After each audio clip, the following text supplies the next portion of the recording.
শান্তি সাকার বাংলা মুরলী ১লা ডিসেম্বর ২০২৫। আজকে বাবা বলেছেন, মিষ্টি বাচ্চারা, রোজ বিচার সাগর মন্থন করো, তাহলে খুশির পারদ চড়তে থাকবে। চলতে ফিরতে যেন স্মরণে থাকে যে আমি সুদর্শন চক্রধারী। আজকের প্রশ্ন, নিজের উন্নতি করার সহজ সাধন কি? প্রত্যেকে চায় সংসারে নিজের উন্নতি করতে, কিন্তু বর্তমান সময়ে যে এখানে অবস্থার উন্নতি নয়, স্বাস্থ্যের উন্নতি, অর্থাৎ মনস্বাস্থ্য, অর্থাৎ মন বুদ্ধি যাতে আমাদের উত্তম স্থিতিতে থাকে, তো তার সহজ সাধন কি? উত্তর, নিজের উন্নতির জন্য রোজ পোতামেল প্রতিদিনের চার্ট রাখো। চেক করো আজ সারাদিন কোনো আসরিক কাজ করিনি তো। স্টুডেন্ট যেমন নিজের রেজিস্টার রাখে, বাচ্চারা তেমনই তোমাদের দৈবী গুণের রেজিস্টার রাখো, তাহলে উন্নতি হতে থাকবে। মিষ্টি মিষ্টি হারানিধি বাচ্চাদের প্রতি মাতা পিতা বাপদাদার স্মরণের স্নেহসুমন আর সুপ্রভাত। আত্মাদের পিতা তার আত্মারূপী বাচ্চাদের জানাচ্ছেন নমস্কার।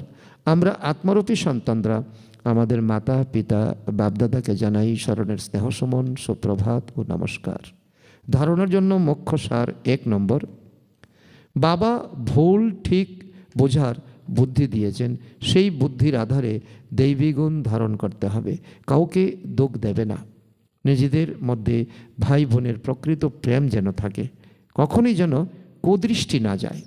নাম্বার ২, বাবার প্রতিটি নির্দেশে চলে খুব ভালোভাবে পড়ে তো নিজেকেই নিজে কৃপা করতে হবে।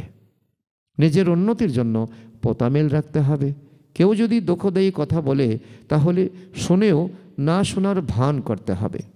আজকের বরদান, ঈশ্বরীয় রয়্যালটির সংস্কারের দ্বারা প্রত্যেকের বিশেষত্বগুলির বর্ণনাকারী পুণ্যাত্মা ভাব। তার অর্থ হলো, সদা নিজেকে বিশেষ আত্মা মনে করে প্রত্যেক সংকল্প বা কর্ম করা, আর প্রত্যেকের মধ্যে বিশেষ গুণ দেখা, বর্ণনা করা, সকলের প্রতি বিশেষ তো বানানোর শুভ কল্যাণের কামনা রাখা, এটাই হলো ঈশ্বরীয় রয়্যালটি। তো রয়্যাল আত্মারা তো অন্যদের ত্যাগ করা জিনিসকে নিজের মধ্যে ধারণ করে না। এজন্য এই অ্যাটেনশন যেন থাকে যে কারো দুর্বলতা বা অবগুণ দেখার নেত্র সদা বন্ধ থাকবে। একে অপরের গুণগান করো, স্নেহ সহযোগের পুষ্পের আদান প্রদান করো, তাহলে পুণ্যাত্মা হয়ে যাবে। স্লোগান, বরদানের শক্তি পরিস্থিতিরূপী আগুনকেও জল বানিয়ে দেয়।